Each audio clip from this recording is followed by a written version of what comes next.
Witajcie! Dzisiaj opowiem Wam o kilku różnych miejscach znajdujących się w Rzymie i które udało nam się zobaczyć podczas naszej sierpniowej wycieczki do tego cudownego, antycznego miasta.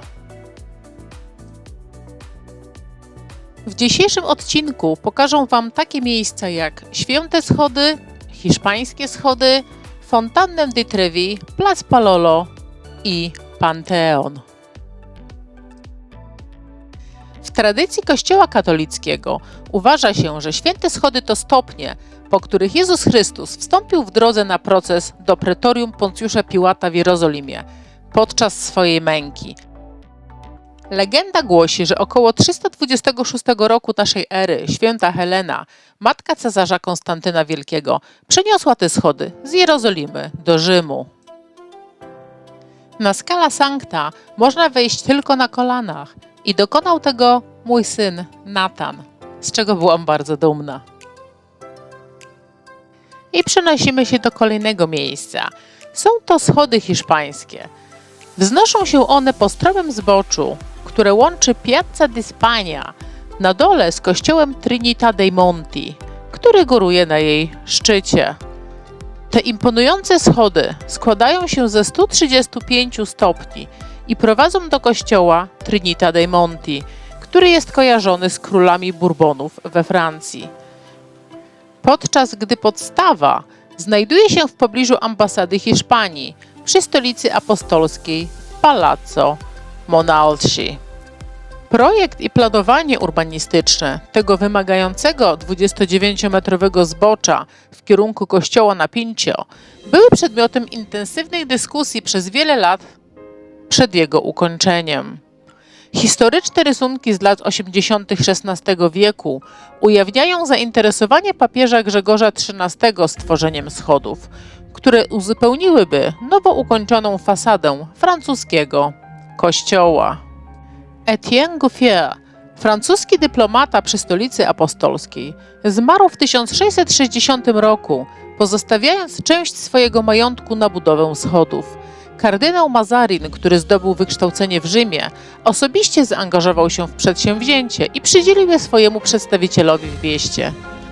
Plan ten obejmował ambitny konny posąg Ludwika XIV, króla Francji, który wywołał znaczne kontrowersje w kręgach papieskich. Po śmierci Mazarin w 1661 roku i papieża w 1667 testament Gouffiera został zakwestionowany przez bratanka, który chciał rościć sobie prawo do połowy spadku, co spowodowało, że projekt utknął w martwym punkcie, aż do jego wznowienia przez papieża Klemensa XI Baniego na początku XVIII wieku. A u stóp schodów hiszpańskich znajduje się Fontanna della Barcaccia, wczesnobarokowa fontanna zbudowana w latach 1627–1629. Fontanna di Trevi to arcydzieło z XVIII wieku, znajdujące się w rzymskiej dzielnicy Trevi.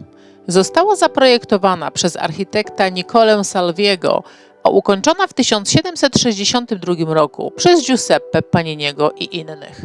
Mając 26,3 metra wysokości i 49,15 metra szerokości, jest największą barokową fontanną w Rzymie i należy do najbardziej znanych fontan na świecie.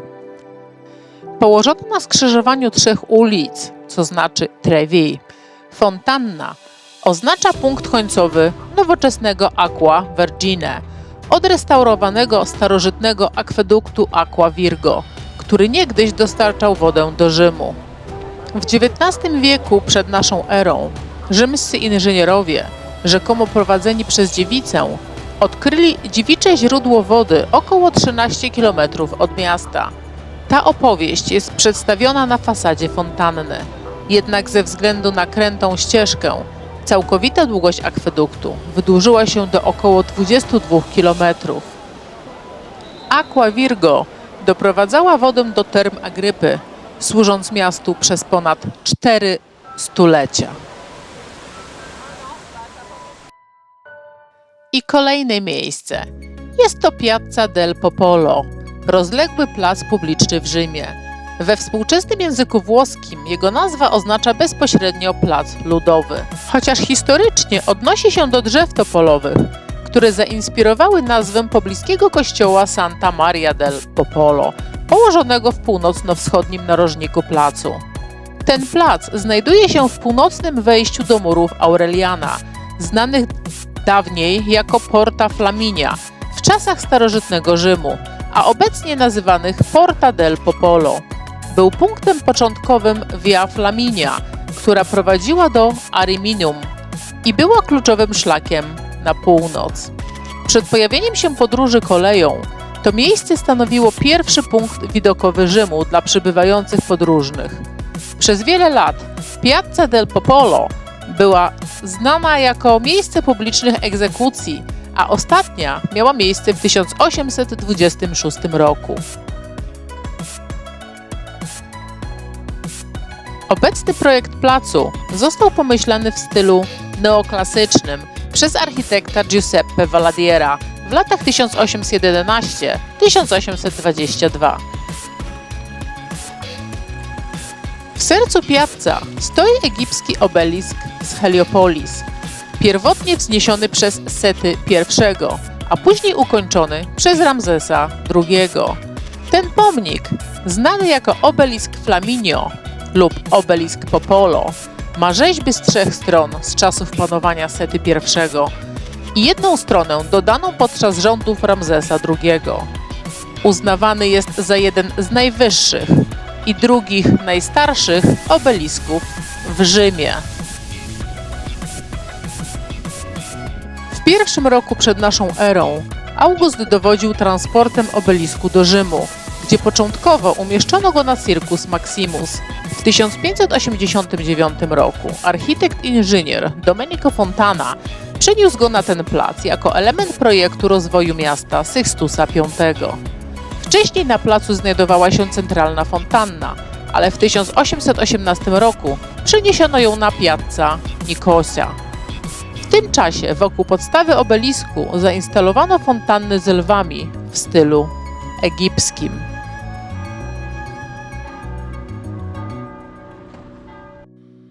Przez ponad 2 tysiąclecia Panteon był symbolem wspaniałości Rzymu. Jego narracja była ściśle związana z wiecznym miastem i służyła jako jego emblemat przez całą historię.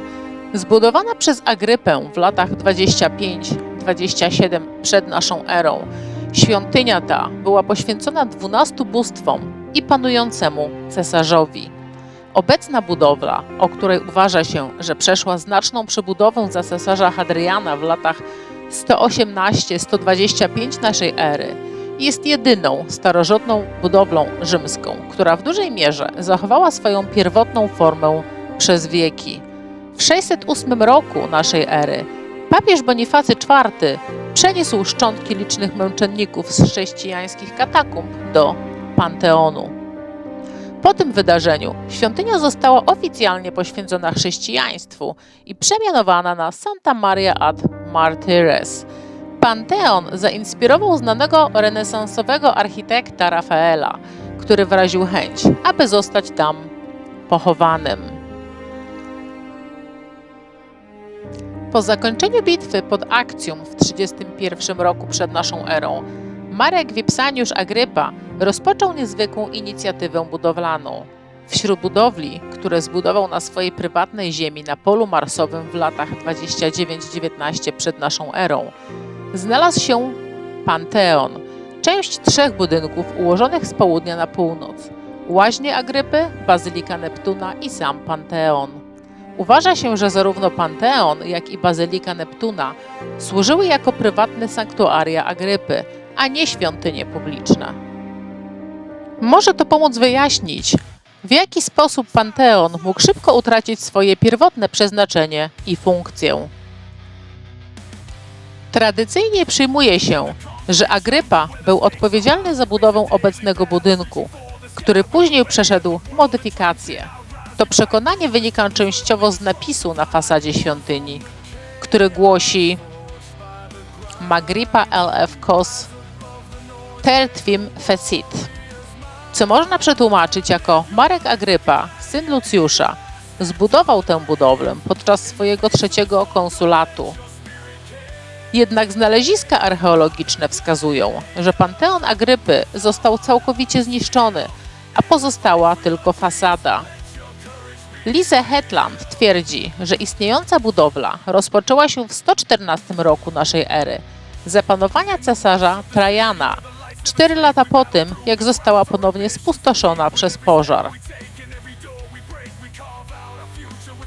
W roku 609 cesarz bizantyjski Fokas przekazał własność budynku papieżowi Bonifacemu IV, który następnie przekształcił go w kościół chrześcijański, poświęcony świętej Marii i męczennikom 13 maja 609 roku. Inny papież, również o imieniu Bonifacy, zażądał, aby stara świątynia znana jako Panteon została przekształcona w kościół po usunięciu elementów pogańskich. Ten nowy kościół miał czcić Najświętszą Marię Pannę i wszystkich męczenników, zapewniając, że święci będą upamiętnieni w miejscu, które kiedyś było poświęcone czci demonów, a nie bóstw. Mówi się, że 28 wozów relikwii męczenników zostało zabranych z katakumb i umieszczonych w porfirowym basenie pod głównym ołtarzem. Podczas konsekracji Bonifacy zainstalował ikonę Matki Bożej w sanktuarium, zwaną Panagia Hodegetria. Konsekracja kościoła chroniła go przed zaniedbaniem, zniszczeniem i poważnymi grabieżami, które dotknęły wiele innych starożytnych budowli rzymskich we wczesnym średniowieczu. Jednak zapisy Pawła Diakona opisują, jak cesarz Konstans II spustoszył budynek, gdy odwiedził Rzym w lipcu 663 roku. Pozostał tam przez 12 dni, podczas których zdemontował różne metalowe dekoracje w całym mieście, a nawet zdjął dach kościoła, dawniej znanego jako Panteon, pierwotnie zbudowanego na cześć wszystkich bogów. To tylko niewielka część historii wybranych przeze mnie na temat tych kilku cudownych historycznych miejsc, które udało nam się odwiedzić. Nasz pobyt w Rzymie był bardzo udany, choć intensywny, ale i tak jestem przeszczęśliwa, że w końcu tam dotarłam. Następnym razem przyjadę na dłużej i już na pewno nie w taki upał. Pomimo iż wszyscy odradzali podróż do Rzymu w miesiącu sierpniu, ja zrobiłam dokładnie odwrotnie i zdecydowałam się polecieć. Ale nawet upał, który był nie do wytrzymania na dłużej niż kilka chwil, nie był w stanie zakłócić mojej radości z powodu pobytu w wiecznym mieście. Na dzień dzisiejszy stwierdzam, że jestem w Rzymie absolutnie zakochana, a jego uroku nie da się oddać na żadnym zdjęciu czy filmie. Tam trzeba po prostu być. Także to tyle na dzisiaj. Mam nadzieję, że zachęciłam Was do odwiedzenia Wiecznego Miasta, jak również do wizyty na moim kanale w poszukiwaniu innych odcinków o ciekawych miejscach na naszej planecie. Trzymajcie się!